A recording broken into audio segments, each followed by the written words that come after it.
اسرائیل کی اعلیٰ ترین عدالت سپریم کورٹ میں مستقل جج کی نشست پر مسلمان خالد کاباب کو تعینات کر دیا گیا۔ خبر ایجنسی AFP کی رپورٹ کے مطابق اسرائیل کے سپریم کورٹ کے حکام نے بتایا کہ مسلمان جج کو سپریم کورٹ میں مقرر کر دیا گیا ہے، جو یہودی اکثریتی ملک میں پہلا مسلمان جج ہے۔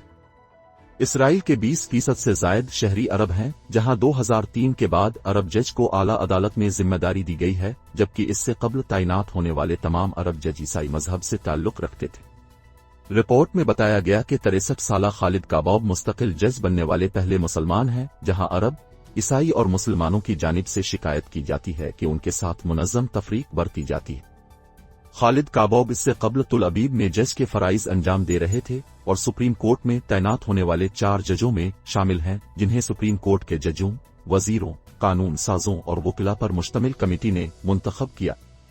اسرائیلی سپریم کورٹ میں مستقل جج تعینات ہونے والے خالد کاباب یافا میں پیدا ہوئے، تل ابیب یونیورسٹی میں تاریخ اور اسلام پر تعلیم حاصل کی، قانون کی ڈگری بھی وہیں سے حاصل کی، پھر جج بننے سے قبل نجی پریکٹس کی۔ اس سے قبل اسرائیلی سپریم کورٹ میں تعینات ہونے والے واحد مسلمان عبد الرحمان زوبی تھے، جنہیں 1999 میں 1 سال کے لیے عبوری طور پر تعینات کیا گیا تھا۔ اسرائیل کی سپریم کورٹ میں اسرائیل اور فلسطین کے درمیان بدترین تنازعات سمیت مقبوضہ مغربی کنارے میں اسرائیلی فوجیوں کی خلاف ورزیوں کے کیس پر سماعت ہوتی۔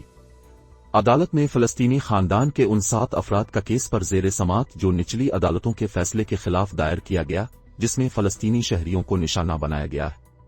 متاثرہ فلسطینی خاندان کو مشرقی بیت المقدس سے منسلک شیخ جراح کے کشیدگی کے علاقے میں قائم ان کے گھروں سے بے دخل کیا گیا تھا۔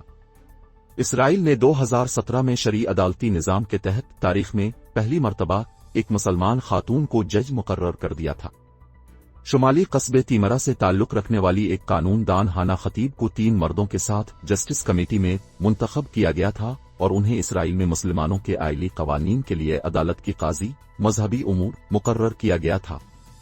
اسرائیل میں آئلی قوانین طلاق، شادی اور نان نفقہ کے مسائل شرعی عدالتوں کے زمرے میں آتے ہیں اور مختلف طبقات کے لیے الگ نظام موجود ہے۔